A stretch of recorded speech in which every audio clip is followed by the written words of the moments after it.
He loves it. Folks, this is my business partner, Jojo the Seal. Or.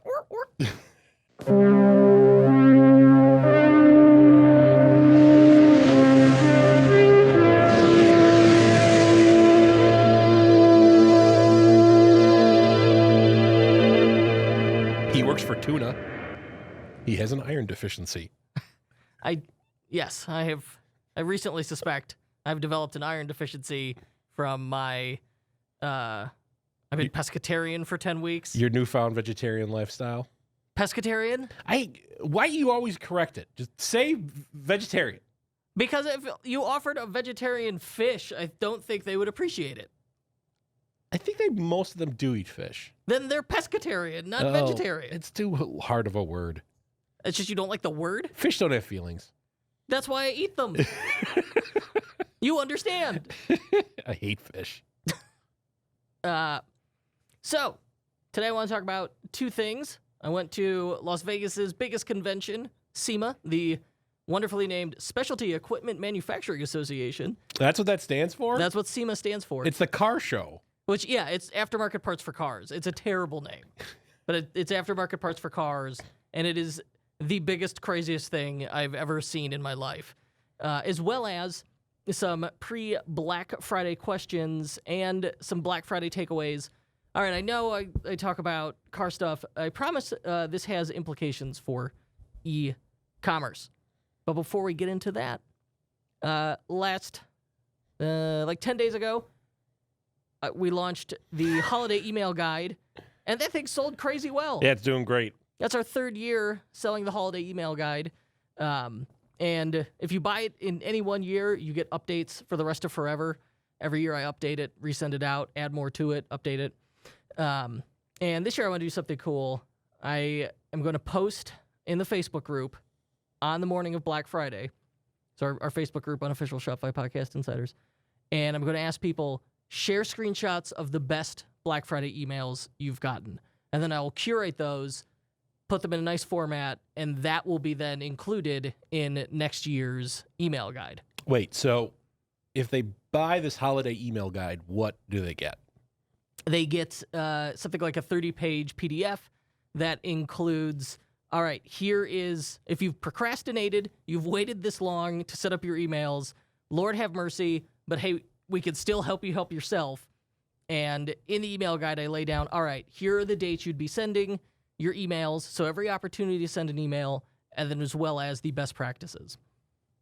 All right, but it's not like so if you know nothing and expect like, all right, this is going to bail me out. Yeah, it's I don't know what to do, here's a blueprint. But Yeah. you still got to know how to build the house. Yes. We can give you the blueprints for the house. Yeah, so I don't call it a book, it's an executive summary. It is intentionally short. If I dropped a 100-page book on you, you wouldn't do anything with it. Yeah. So, and I am proud we have, of the many we've sold, only a single sideways refund request. So yeah, that's for it. It was a real passive aggressive refund request too. Yeah, it was unusual. He said I was a man of integrity, but it was like I don't want a refund. This wasn't what I expected. But then described exactly the thing that I said it was. I don't want a refund. I am just not happy with the product, and I know you're a good guy. Yeah, but that's it's like, it. all right, well, here's your refund, which I'm happy to do if you buy it. And, like, it's no risk. If you buy it and don't like it, here, I will Yeah, I mean, we happily just got the refund windows fixed after you threw your chair through the window because someone complained. I have never thrown anything through these windows, though I should, because then we could open them. Okay, so that's my plug for the holiday email guide. SEMA. So right. I went... Wait. Before Wait? you go into SEMA, are you What? talking about cool things you saw at SEMA or your SEMA ideas? I wanted to... Because your SEMA ideas connect to a question. I wanted to first establish what the heck SEMA is. All right. So it's at the giant convention center in Las Vegas, and there are 200,000 people, which I believe makes it the biggest convention in Las Vegas. I mean, I went there for CES, which was And that's what people compared it obviously to. which was bonkers. They said everybody thinks CES is the biggest. SEMA's bigger than CES. So this thing is monster big. And so it spans multiple convention center warehouse. I didn't even see all of it in 2 days.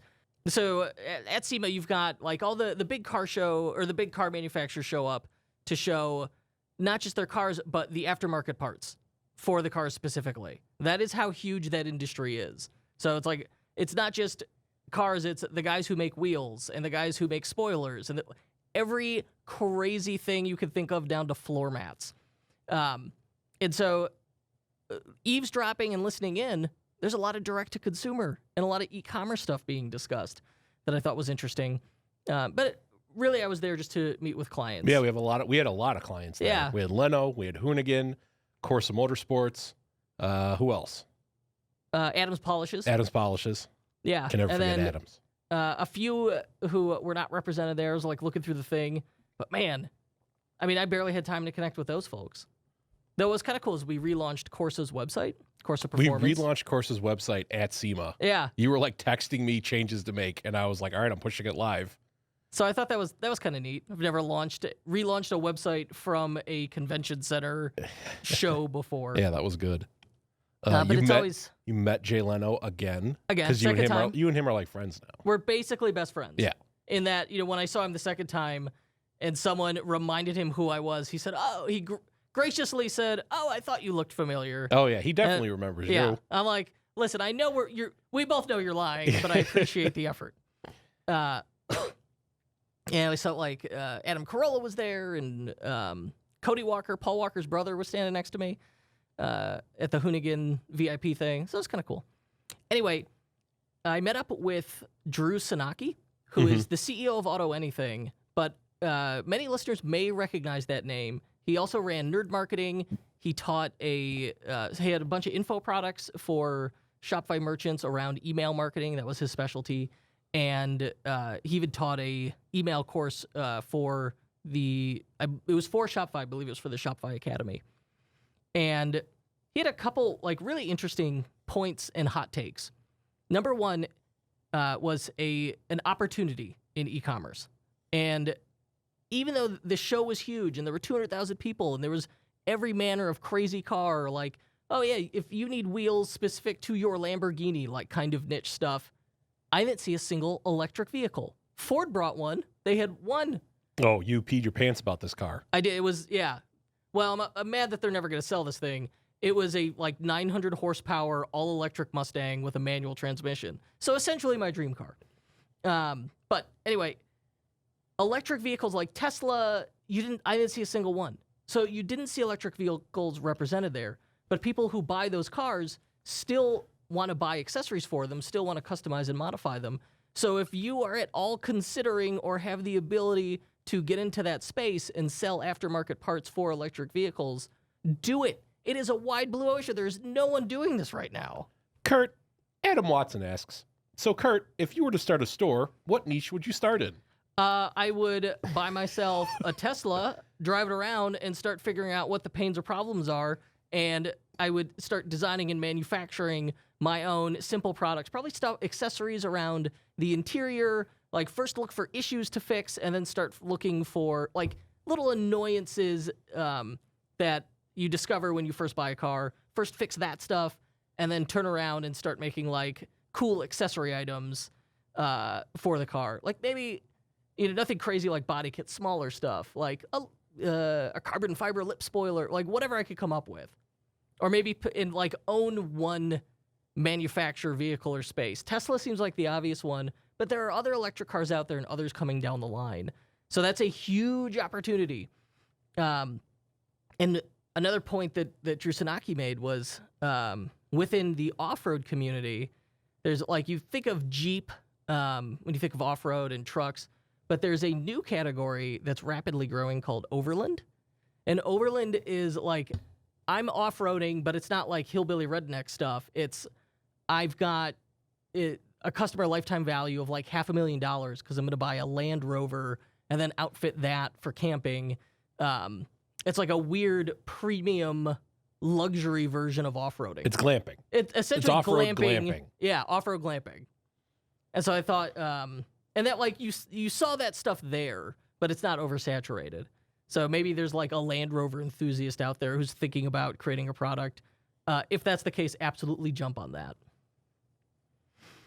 And for these Shopify partners, the issue we have well known within this space, because all industries and niches have their own issues, is product information management, PIM systems around automotive and Shopify. So you've got all these sites have to have a year, make, model vehicle selector, where it's like, pick your car. I've got a 2012 Ford F-150, where you go on down the line, and then it just shows you, hey, here's the parts that fit your car. No one has really solved this in a great way. Well, because it's too many options. Yeah. Because even if you offer like the last 10, it's like 10 years times 10 car manufacturers times 10 models. That's now like 1,000 possible permutations right there. Yeah, so it's a data problem. And like that's a small number I just declared. Yes. So you've got a data problem, and then also the implementation within Shopify. So you rapidly tear your hair out trying to manage this thing. And the people who've done it have torn their hair out. You could identify the people, just handfuls of hair running around SEMA screaming. They look like Larry from the Three Stooges. Yes. Yeah. So if you've got thoughts on that issue, I'm happy to hear it. Somebody email me. Tell me if there is a sane way to fix this. Well, I mean, that was you used to work with someone, and that they're for an auto parts manufacturer, and they were on a platform that specialized in this. That specialized in this. RPMware. RPMware. And RPMware is Shopify essentially, but for aftermarket car parts. And like the reason you were stuck on RPMware is because of exactly this. Of exactly that. And that was over 10 years ago. I don't think anybody has solved it yet. Yeah, and I mean it's the same thing with my brother-in-law. He co-owns and helps run one of the biggest bike shops in Chicago, and they are trapped on their ERP PIM system that runs the bike shop database, and like their online store is all attached to that, and like they can't get off of it and like try to do better and like or be on Shopify because they're stuck with this insane system where you're like, well, I need this specific part from this specific bike from this specific year, and it's just too hard to manage all the information. Right. So yeah, if you've got, if you're entering one of those spaces, be aware of that problem. Or if you're in that space and have a solution, we would love to hear it. A housekeeping note, I just interviewed Dave from Iographer. This is a really cool story about a guy who went from Kickstarter to selling this suite of products that lets you turn your iPad or iPhone into like a proper cinematic film camera. And in that episode, he's giving away several of the products, like kits. So when that episode drops a week after this one, just make sure, listen to at the end to learn how to win, and then join our Facebook group. That's the answer, is join the Facebook group, comment for an opportunity to win one of these kits. It's a cool episode. So Drew Sanuki also gave you a hot take on Black Friday. About Black Friday. Yes. And the moment you told it to me, I was like, he's right. Yeah. So this is the dark truth about Black Friday, is what he offered up. He said the big surge that you see on Black Friday isn't new demand. It's reallocated demand from October. So really you'll have a soft September, October, and early November, and then suddenly you get this massive, amazing, crazy day. Well, wait, then you then you give out a bunch of sales. Yeah, on Black Friday. You drop your prices by 30%. Yes. So now, really, it's sales that you didn't make earlier in the month, or like weeks to months prior. You're now making Now you're them. making those, but you're at a fraction of what you would have normally. And then on top of it, you've got, it's when your ad costs peak because everybody comes out of the woodwork and starts spinning up their Facebook ads. But now we're competing against big players, big box stores like Walmart, and huge CPG brands like P&G who are in there, and just they don't care about acquisition cost because their customer, they want to, when they say lifetime, they're talking decades. So if they have to way overspend to get somebody, they're fine with that. It will not bother them in the slightest. So that drives up Facebook ads.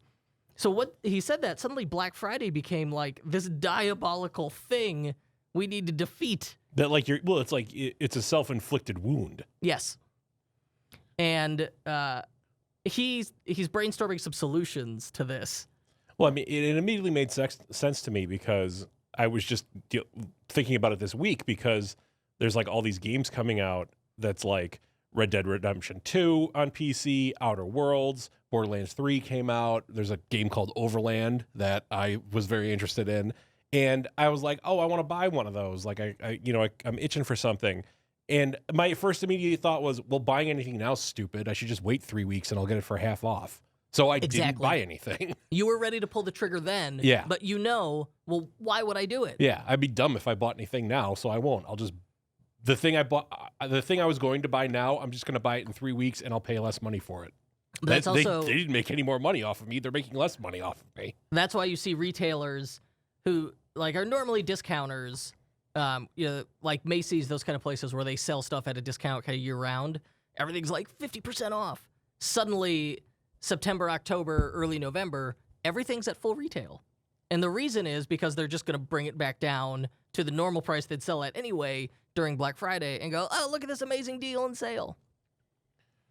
So maybe the answer is we start looking for ways to add value on those days that aren't just centered around discounting. You may another way to offer a discount on a coupon code is, hey, like we'll do expedited shipping during this time, or hey, do product bundles, which kind of like help obscure the price and offer, or do limited editions or brand collaborations. Wow, your solution that you thought up was way nicer than the solution I thought up. All right, well, that was that was extemporaneous. I did that off the top of my head. What's yours? My solution that I thought up off the top of my head was you pull the scam that stores that are going out of business pull, which is like, Toys R Us and all these stores that have liquidated. Everyone hears that a store is liquidating, so they're like, oh, shit, I'm going to get over there and get some crazy-ass deals. You're not getting a crazy-ass deal, but because before they liquidated it, they doubled all the prices, then declared that everything was half off, so that you're paying the same thing you would have paid before the liquidation occurred. It's just that it has a bunch of sale signs on it. So that strategy So actually my answer works. is do that on your store, which is essentially, send out a bunch of emails saying that everything's half off, give people coupon codes and all that, but increase your prices by 50% before you do it.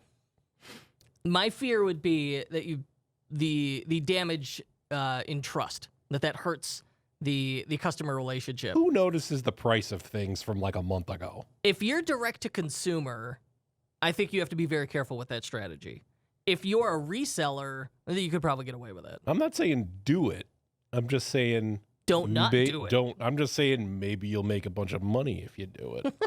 Well, it's probably at this point it's too late, right? They would have had to jack up the prices earlier, right? Well, you just like what's the tail in which I have to have had the prices up to declare it a discount? I'm just saying don't jack the price up. Just say you have a big discount, and then in Shopify put the product used to be field. Just make that like more. Set the compare at. So the price is unchanged, but the compare at price went way up. Well, and then you put a bunch of and then you send out a bunch of emails and put up a bunch of signs like, oh, this is 50% off now. I mean, you could have bought it for this price 4 months ago, but now I declare it's 50% off. Well, I think this is still ethical. It does feel amoral. It's not unethical. I could say okay, maybe how about it's just douchey? You want to buy this pen? This pen's normally $1,000, but I'll give it to you for $1. I could go type Pilot G2 it's into Amazon and know this is not the 999% case. off. Don't you want it? You want it more now, don't you? How much you want for it? Can I trade you? Do you accept barter? Yeah, so I don't know.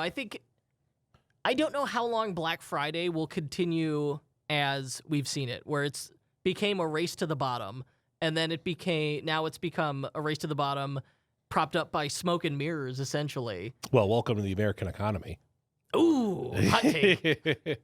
Yeah, do we have any more Black Friday hot takes, or do you want to move on a couple of these questions? I don't have a hot take. Remember DVDs? What about DVDs? I used to get up on Black Friday and go to Best Buy and buy do the thing where you get like 20 DVDs and it ends up costing you like $20. Did you ever camp out at a big box store for a Black Friday deal? I never camp out. I went to that Best Buy on like Greenwood and Golf. Right Next to Golf Mill. I remember going there at like doors open 7 a.m. And now they open like on Thanksgiving, no, right? but I remember going there at like doors open 7 a.m. It was still dark. and like the line snaked through the store by the time you got there just to buy like 12 DVDs for real cheap. I don't know why I did that. That was pretty stupid. 15 years ago. You know all those DVDs I have now that I totally watch all the time. Right. And my DVD player that I definitely own. Do you have like a DVD tower? Yeah. When you look back on like this purchase you had to make, often by the time you hit 10 years, you're like, what the hell was I thinking? It almost wasn't like I had to make it. It just seemed like fun. And I was like, I was getting a deal. I was getting the whole Dollars trilogy for $5, man. Oh my gosh. I went 15 years ago, I think, maybe more. Yeah, 15 years ago. I camped outside of a Best Buy because I had two friends who wanted to buy computers that were on crazy sale. But this is when you really could get for real deals because they are all based on mail-in rebate. And what was wonderful about mail-in rebates is the redemption rate. The worst. The redemption rate on a mail-in rebate was at best like 1 out of 5. So they counted on the majority of people not actually redeeming the deal. You had to loan them the money, but I was on top of it. I always sent in my mail-in rebates, even if it was for like $7. And then 8 weeks later, you get a check. And I remember like I did so many of these. I had a spreadsheet to keep track of them. Yeah, I was that guy. But that was what it would be like, oh, wow, you get this real like a pretty decent computer for $200 after a $500 mail-in rebate because they knew most people were going to do it. And what happened was mail-in rebates got outlawed in several states, and so they just dropped them entirely. What? They did? Yeah.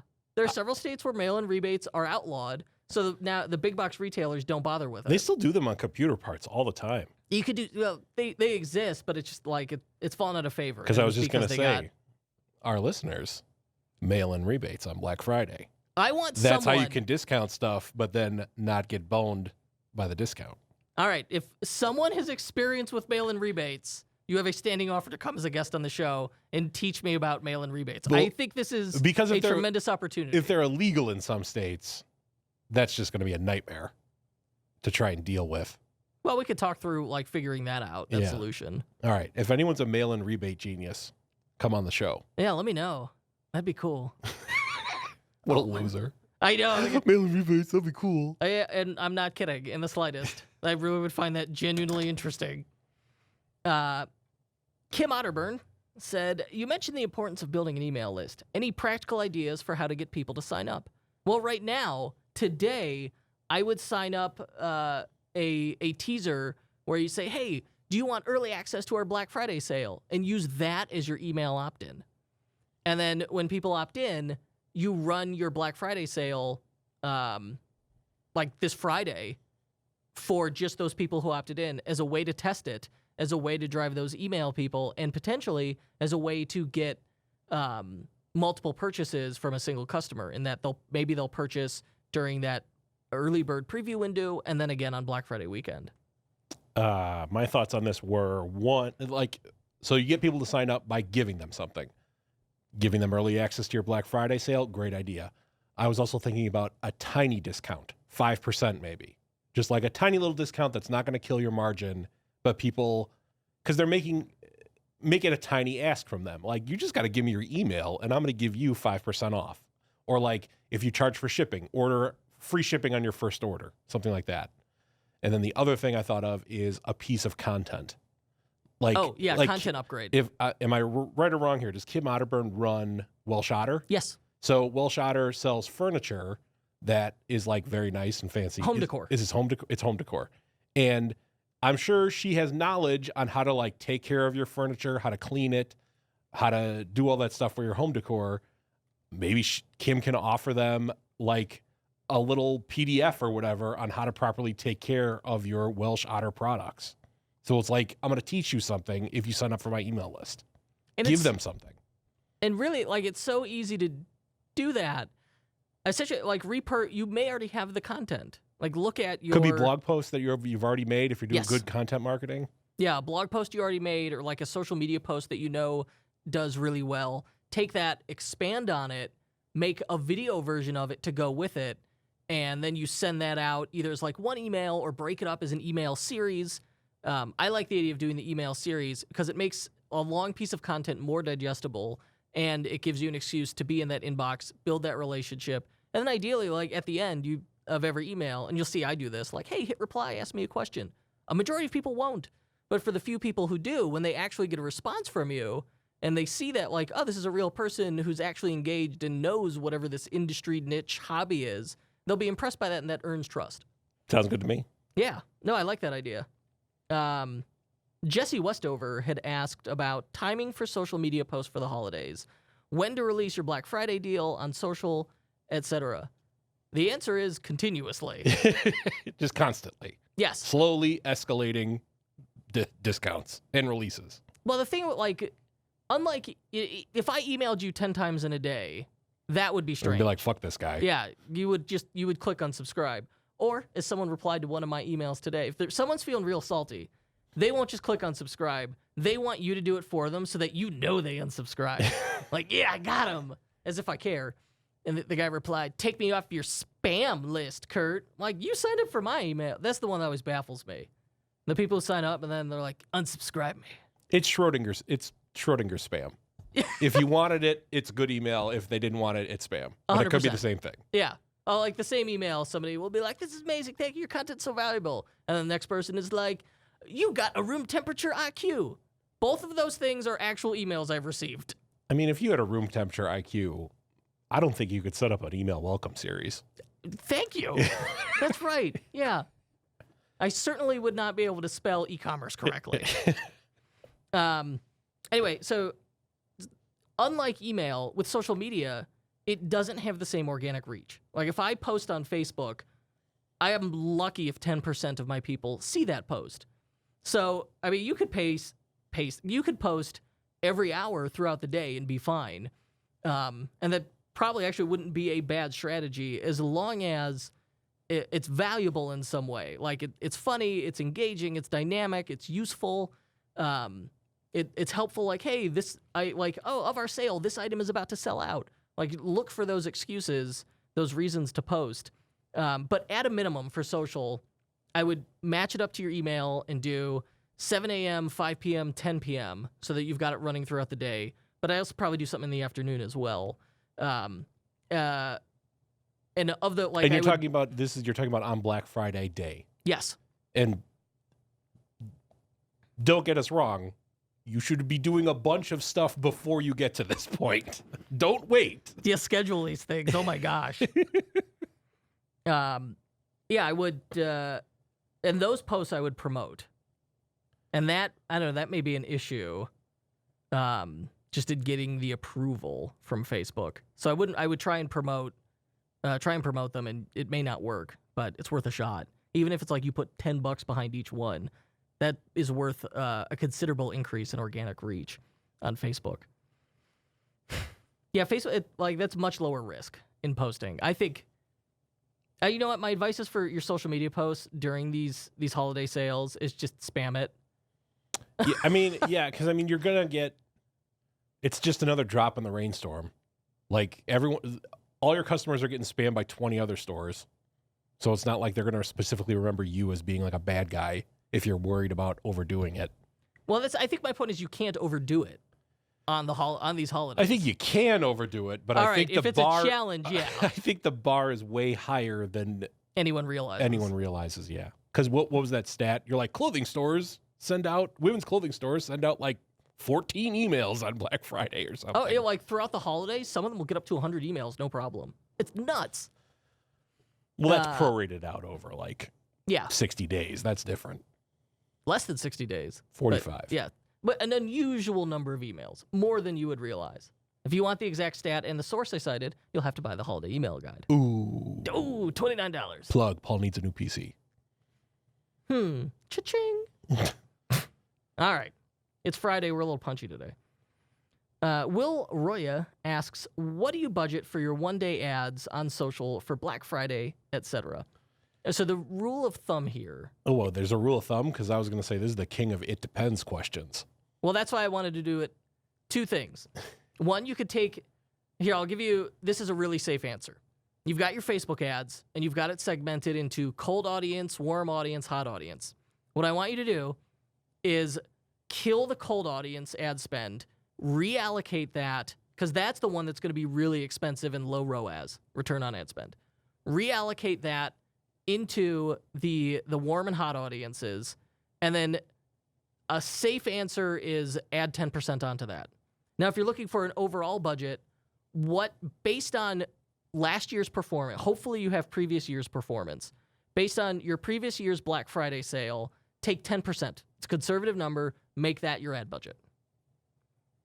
Those are, I think, those are very safe benchmark numbers to use. That's good. That's a good answer. That fits for everyone. Yeah. Well done. Percentages. And again, if you want a deeper dive into that, listen to our recent episode this month with Kurt Bullock. He lays out, hey, here's my full Black Friday Facebook ad strategy, and he does answer this budget question directly. I did get right after that episode, I got a message from a listener who was like, he actually'd me. But he said, hey, we run our cold ad traffic on Black Friday, and we're still able to acquire customers on Black Friday. So if it's a thing you want to put a little money behind and risk it, and you've got that money to spend, you could do it. You could try to see if you could acquire customers on cold traffic on Black Friday. I personally, I'm fairly risk averse. I wouldn't even bother to attempt it. And finally, our final listener question. Actually, we have two more. I'm sorry. Edwin Alejandro Ruiz asks, what type of ads should we run for Black Friday? And how can the ads be aligned with the emails per Ezra's email campaign? Well, so the easy answer here is, take the subject, the headline, the call to action from the email, and use those as the headline, text, and call to action in your Facebook ad email. What are you doing to your microphone? It's like a weird thing on it. Don't pick at it. Don't pick at the microphone fuzz. It starts to get weird. And these cost like $8. Oh, God. Well, you ruined your train of thought. Okay. I got nothing to talk about in this podcast. There's no questions about stuff I know. Greatly enjoyed all of your Black Friday hot takes, sir. Oh, God. Keep going. Especially your DVD advice. Just finish it up. Somebody ask some questions for Paul next time. It's going to ruin my voice, all this talking.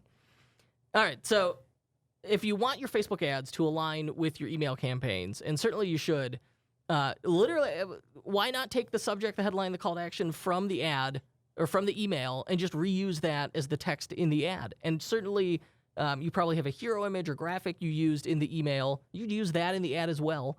And then let's say you're using Klaviyo and you got these emails segmented to people. You could sync those to Facebook as custom audiences to ensure that the very same people see that exact same thing. And when you post your ads to Facebook, and remember, you got to do this in advance of Black Friday because of the lead time on approval. You could schedule them so they run during that day on Black Friday. So they whatever day that email goes out. You really could just once you build out the email campaign, just turn around and recreate that as Facebook ads. Okay. Did that answer the question? There's a lot of words. There were words in there. It's Friday. There was a question in the Facebook group that you had sent me about that I liked. Tom Humphreys asks about social media scheduling. He said, I've been posting to Facebook, Insta, and Pinterest separately. Decided to try to schedule things to speed up the process. Good, yes. I've just tried Hootsuite and was hoping the post would be done platform specifically. I input text, a box for blah, blah, blah. Then but it actually just posts the same thing everywhere. All right, so I'll give you the easy answer here is a wonderful app called Buffer, Buffer, Buffer. I have used it for years. I loved it. I tried a bunch of other ones, and I just ended up back on Buffer, and now I'm just committed to Buffer. Buffer is a social media scheduling tool that works exactly the way you're describing. You pick the channels you want your content to go to, you paste in your content, and then it says, okay, now you can edit and individualize and populate each network individually. I don't think it could post to Instagram natively. I may be wrong. I've not tried that in a while.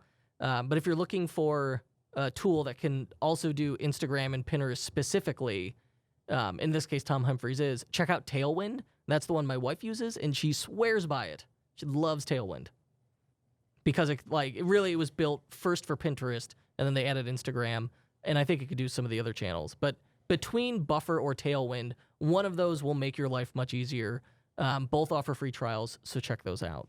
In closing, what kind of questions would Paul like in the next one? I'm fine. I don't care. I just like being here every week. A very positive attitude. I'm good. Things are going good. Built that cool thing for Hoonigan. Well, yeah, we didn't build it for Hoonigan, but I'm super into this thing I made. The proof of concept. The proof of concept, I used Hoonigan. Explain to me the thing you built, because I love it. Well, during all of your many meetings in Las Vegas, you were talking with people, and you got the idea, or someone brought up the idea of having, and this was also something that was brought up by someone in the Facebook group like 3 weeks ago, where they wanted to inject something in the collection page. So it would be going through the items in the collection page, and then there would be a different block instead of an item. Then the guy in the Facebook group, what he wanted was like to take you to a different collection, or to take you to some piece of content or something like that, to just kind of redirect users. I'm not sure what his use case was, and then your one was to have inside the collection page to have content. Yes. So right now, if I've got a collection and I want to add content to it, really my only option is I can add an image and whatever I could jam into the collection description. And if I want to get fancy, I could do like a split. But there's no matter what, there's not content in the collection grid. Yeah. And what you're saying is you have developed a way where like the fourth, let's say I've got 8 items in my collection. So the way it works great is it's got to be the last item on a line. Okay, so I've got 8 items in a collection. It's 2 rows of 4, and suddenly, well, we'll say 7 items in a collection, 2 rows of 4, and then the fourth product in that grid gets replaced with a piece of content. Yes. Well, a piece of content is injected that then pushes the rest of the grid down one more slot. Yeah. But yeah, you can style it to make it look like an item, and you click on it, and then behind the grid accordions itself and splits open. And then you inside that space now, you could just have whatever you want, and it just opens and closes. And we could put page content in there, whatever. If you look in the Facebook group, I rebumped that thread of the guy asking about it, and you could see it in action. Kurt made a GIF of it, but it's really cool. And every single client we've showed it to so far has been like, "That's really cool. I want that." So yeah, I'm into it. Hopefully, we're gonna push that somewhere. So the idea is, if you've got well, a lot of products require education. That's like a big barrier to purchase for people is, well, I've got questions about this. I've got objections. And so you could have like in a collection. And a great place to do that is in like your pages and on the product pages. Right. So yeah, you're probably already doing that now. Yeah. This is a way to put that content to do like you could have a little buyer's guide that can accordion open inside your collection. So they stay on the collection page. They get their question answered, and therefore their objection busted, and they know, all right, this is the one I'm going to go grab. Cool. Yeah. I love this idea. Yeah, it's super cool. The main way it works is, if anyone's actually looked on their collection page listing, the collection grid starts with 4 product in collection products, and Liquid has a thing called, that has one called limit, and you just put like limit 7. And then after 7, it stops listing out products. You put all your stuff in there in this code I developed, and there's some JavaScript and stuff like that. And then when you're done with that, you restart it with like collection grid, and then the restart is skip. I forget what the thing is. There's also a liquid pipe filter where you skip the first couple ones and continue with the thing. So, and it's how short answer. That's dope. The short answer is it's dope. You got to hire someone to do it, preferably us, but we're going to do it. Dude, so sick. It's so sick. Anyway, that's all I got. Yeah, so you can just talk more about Facebook ads now. Early stages. I don't know jack about Facebook ads. I'm just reading off Crypt Notes. I go ask Kurt Bullock, and then I read it on the back of my hand. Like, what does ROAS mean again? What the hell? All right, in closing, join the Facebook group because we've got that upcoming giveaway, and it is the only place that we accept questions to talk about on the show. Every 2 weeks, I post in there, I ask for your questions. I want to know what keeps you up at night, how we can help you, and grab the email guide at ethcycle.com/holiday. And if you hate it, just email me, send me something crazy, and I will refund your money in full. So I hope this is the last time we'll talk before Black Friday. Is it? I don't know. I'm also not good at dates. And time zones. Time zones. And directions. Directions, geography, really bad at that. Yep.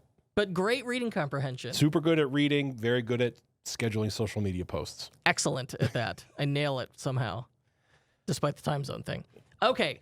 Thank you for listening. We will see you soon, and I hope you make more cash than you know what to do with on Black Friday. Farewell.